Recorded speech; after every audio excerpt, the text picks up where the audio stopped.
स्वागत है आपका हमारी इस नई वीडियो में। आज हम आपको बताएंगे कि क्या डीपीआई सही में तैयार है नई डीएड अभ्यर्थियों की सूची जारी करने को। आखिर कब तक जारी होगी सूची, क्या होगा कट ऑफ, इन सब को जानने के लिए बने रहिए हमारी वीडियो के अंत तक।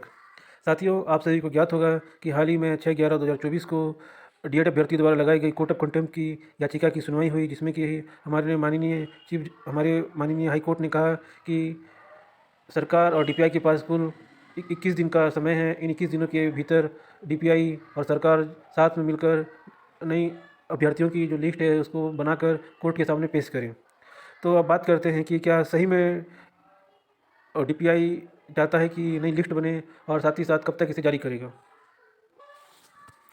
साथियों, आपने हमारी पिछली वीडियो में देखा था जिसमें हमने आपको बताया था कि लाइव स्ट्रीम का जो वीडियो हमने डाला था उसमें आपने देखा था कि हमारे माननीय जस्टिस वेद व्यास सर ने लाइव स्ट्रीम के ही दौरान डीपीआई के अधिकारी दिव्या मिश्रा मैम से बात की थी और उन्होंने कहा था कि आप जो है कितने समय तक इस नई लिस्ट को बनाकर कोर्ट के सामने पेश करते हैं। तो मैडम ने कहा था कि सर इसके लिए 15 से 20 दिन टाइम लगता है। तो उन्होंने कहा था कि हम आप सरकार और आपको जो है 21 दिन का समय देते हैं, ऐसा माननीय जज साहब ने कहा था। और उन्होंने कहा था कि आप जो है इन 21 दिनों के अंदर नई लिस्ट को बनाकर और कोर्ट के सामने पेश करिए। तो इन सब के बातों से डीपीआई जो है पिछले कुछ दिनों में हरकत में आया है और वह इस लिस्ट को बनाने के लिए जी तोड़ मेहनत कर रहा है। तो ऐसा सुनने में आ रहा है कि अधिकारी और डीपीआई मिलके 28 तारीख से पहले इस सूची को कोर्ट के सामने पेश कर सकते हैं। लेकिन लेकिन कोई भी अधिकारी ये नहीं चाहता कि उसे कोर्ट के सामने फटकार पड़े। इसके लिए वो इस मामले को बहुत ही गंभीरता से ले रहा है और साथ ही साथ इसके लिए मेहनत भी मेहनत भी कर रहा है।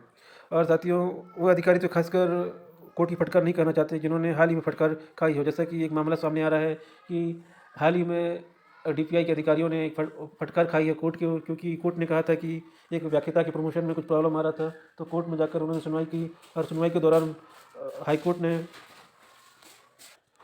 तो साथियों, पूरी बात का यही सार है कि जो डीपीआई जो है इस मामले को बहुत ही गंभीरता से ले रहा है और जल्द ही इसकी सूची बना के हाई कोर्ट के सामने पेश करेगा। लेकिन जो सूची बनाएगी उसको डीपीआई किसी भी तरीके से पब्लिक नहीं करेगा, क्योंकि ये मामला अभी न्यायालय में है। तो जो भी सूची बनेगी उस सूची को वो कोर्ट के सामने पेश करेगा। तो साथियों, पूरा मामले का यही सार है कि डीपीआई जो है इस डीएड अभ्यर्थियों की सूची बनाएगा और जल्द ही कोर्ट के सामने पेश करेगा। अब हम बात करते हैं कि अगर लिस्ट बनती है नए अभ्यर्थियों के लिए तो इनका कट ऑफ क्या होगा। तो अब देखते हैं कि नया कट ऑफ क्या हो सकता है। तो साथियों, आप सभी को मालूम होगा कि अभी कुल 2,897 बीएड के अभ्यर्थी जो हैं अभी वो सहायक शिक्षक के पद के लिए उनकी नियुक्ति हुई है और साथ ही साथ कुल 981 पद जो है वो खाली हैं। कुल मिलाकर 3,878 पदों के लिए नई सूची का निर्माण होगा। तो इसमें जो नए कैंडिडेट को बुलाया जाएगा उसमें कुल अभ्यर्थी की संख्या होगी 3,878।